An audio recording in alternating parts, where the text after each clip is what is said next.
Sebut 10 tahun era SBY tak pernah ganti cat, Andi Malarangeng ditabuk Valdo dan Ferdinand.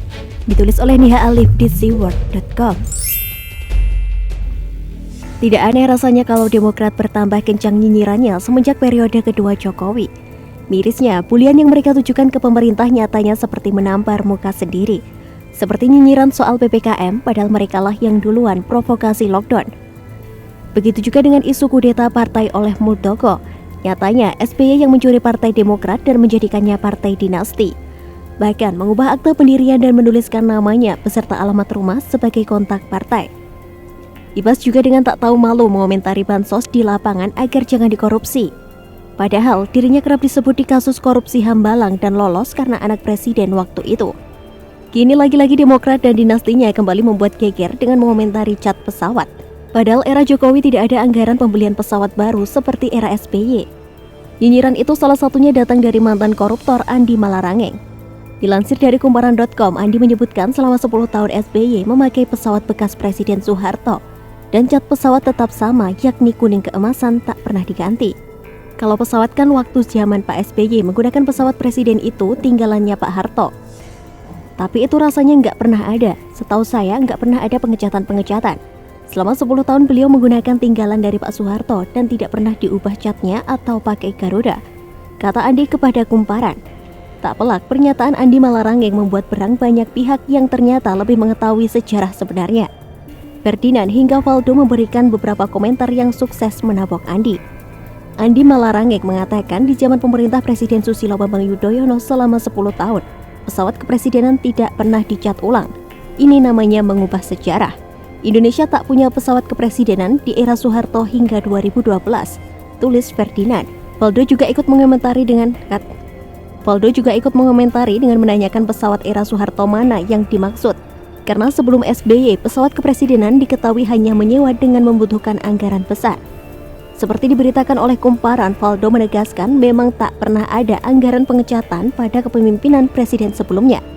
Namun ia melemparkan kritik karena pengadaan pesawat kepresidenan Boeing 737-800 BBJ-2 yang justru dilakukan saat kepemimpinan SBY.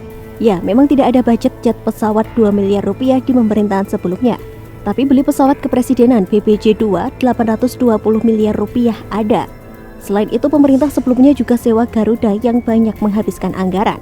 Lalu ia menagih bukti bahwa SBY pernah memakai pesawat bekas Presiden Soeharto yang disebut warnanya kuning keemasan dan tidak pernah diganti catnya. Apa iya Presiden SBY pernah pakai pesawat peninggalan Presiden Soeharto yang ada kuning keemasan itu? Ini yang catatannya belum ketemu. Mungkin Om Andi bisa jelaskan ke publik, jelas Ketua DPW PSI Sumbar ini. Kami harap tidak ada upaya memanas-manasi publik dengan sesuatu yang tidak ada buktinya. Pesawat itu sudah lama terkenal menjadi pesawat Wapres sejak zaman Pak JK sampai Pak Budiono. Silahkan Om Andi tanya kepada Wapres JK atau Budiono, kapan Pak SBY pakai itu, biar publik tahu. Lebih lanjut, Valdo menegaskan pengecatan pesawat menjadi merah itu sudah sesuai prosedur.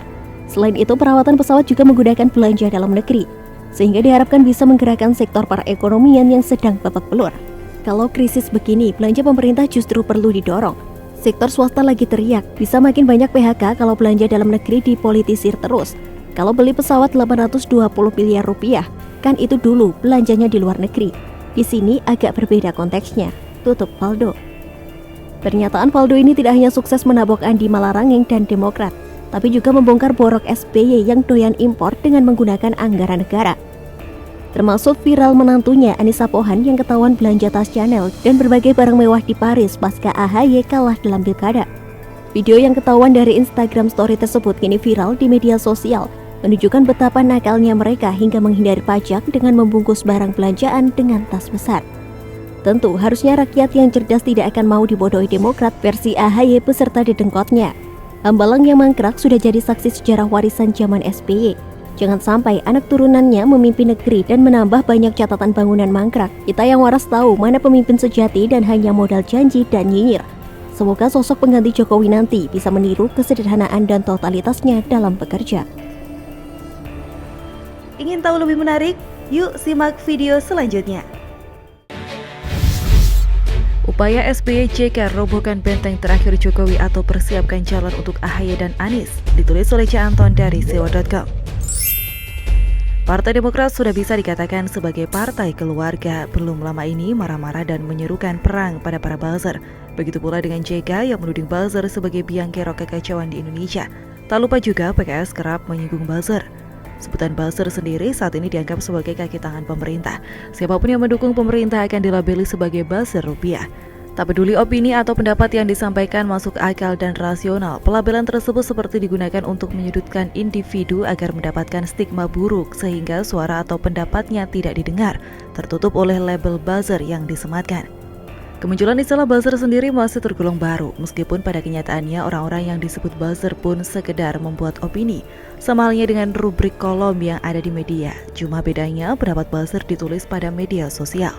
Sedangkan seperti yang kita ketahui bersama, orang bebas menulis di media sosial. Petinggi PKS seperti HNW hingga Tifatul Sembiring pun bebas menulis dan bahkan pernah share hoax dengan dalih mengkritisi pemerintah. Tetapi mengapa hanya orang yang dianggap kerap memberi dukungan pada pemerintah dan melawan narasi rasis serta intoleransi saja yang disebut sebagai buzzer? Sebutan buzzer masif disebutkan oleh mereka sudah seperti upaya branding, membranding individu, pendukung pemerintah sebagai buzzer rupiah, pendukung yang bersuara karena dibayar, padahal pada kenyataannya orang-orang yang disebut buzzer tak jarang melakukan kritik pada pemerintah. Ngomong-ngomong soal branding, SBY dan JK tentu tidak asing dengan metode ini, sebab mereka pernah berduet dan menang pada Pilpres 2004 berkat branding yang dibuat oleh seorang praktisi branding yang bernama Subiakto Priyosudarsono. Subiakto berkecimpung dalam dunia branding semenjak 1969. Pengalamannya soal branding sudah tidak diragukan, termasuk tagline McD yang kerap terngiang, yaitu mana lagi selain McD pun bisa terngiang-ngiang di kepala kita. Kita tidak tahu branding apa yang dilakukan untuk memberi nilai jual pada pasangan SBY-JK ketika itu. Namun kalau kita ingat peristiwa Pilpres pertama kali, saat itu branding SBY sebagai produk pemimpin adalah menonjolkan sisi terzolimi oleh lawan politiknya. Seperti yang kita ketahui bersama, ketika SBY menjadi Menteri Megawati, SBY keluar dengan merasa terzolimi.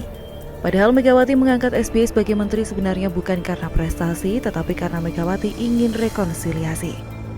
Meskipun banyak kader PDIP yang menentang pengangkatan SBY menjadi menteri karena dianggap ikut bertanggung jawab terhadap tragedi Kuda Tuli, Megawati saat itu tidak mau ada perpecahan dan menghasilkan sejarah kelam baru.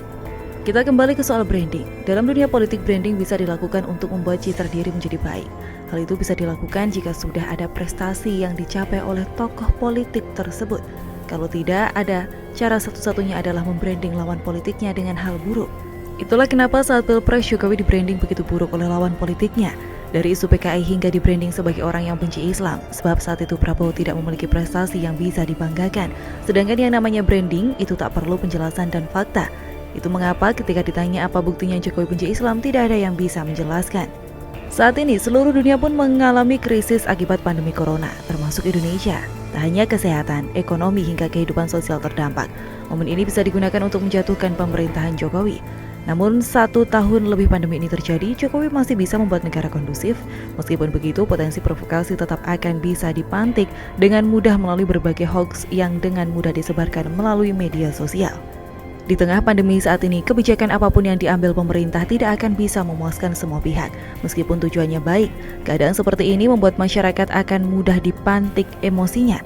Media sosial tentu saja lahan yang tepat dan murah untuk melakukannya. Kita bisa bayangkan jika pendukung Jokowi di media sosial berhasil di-branding sebagai buzzer rupiah, maka provokasi akan mudah disebar. Padahal hampir sebagian besar orang-orang yang dianggap sebagai buzzer membuat opini atau pendapat secara rasional. Itulah mengapa orang-orang yang dianggap buzzer tersebut bisa menang, sedangkan para pembuat hoax tidak bisa berbuat apa-apa karena tidak memiliki data dan fakta yang bisa dipertanggungjawabkan. Kalau ada yang tanya mengapa orang-orang yang dianggap buzzer nggak tersentuh dengan hukum, jawabannya tentu sederhana, karena mereka tidak menyebar hoax. Sedangkan orang yang tersandung hukum disebabkan karena menyebar hoax atau membuat hoax seperti Ratna Sarumpait dan kawan-kawan. Semestinya pendapat atau opini dibalas dengan pendapat, bukan branding yang menyerang individu dengan melabeli buzzer sebagai biang kerok kekacauan di Indonesia. Menuduh SBY dan JK hendak menggulingkan Presiden Jokowi saya rasa berlebihan. Toh nggak ada buktinya. Kalau HTI mungkin karena pernah sakit hati. Tetapi jika kita menganggap upaya mereka membranding buzzer sebagai makhluk yang buruk berhasil, minimal mereka bisa menyiapkan jalan mulus untuk AHY dan Anies. Toh sudah menjadi rahasia umum kalau SBY berambisi memajukan AHY di Pilpres 2024. Sedangkan Anies adalah tangan JK. Sedangkan orang-orang yang dituduh buzzer tersebut sudah pasti akal sehatnya tidak mau menerima jika Indonesia diurus oleh AHY yang terkenal sebagai anak papi dan Anies yang terkenal hanya pintar bermain kata tanpa kerja nyata.